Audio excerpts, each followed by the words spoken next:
Lintik na ulan to. Inaabot tayo ng ulan ah.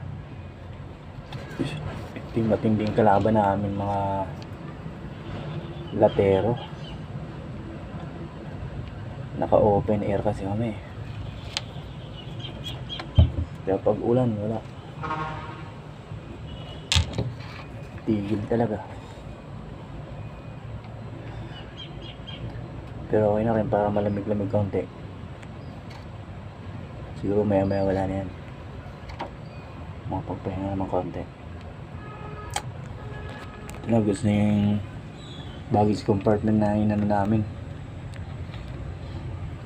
Ito, napapahinga na namin.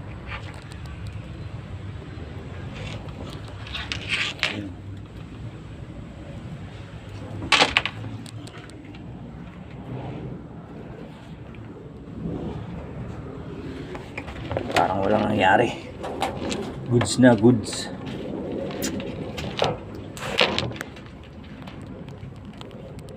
Panghuli na lang airbag. Madugo-dugo pang katingan yung airbag. Papalitan namin. Diyan sa hulihan.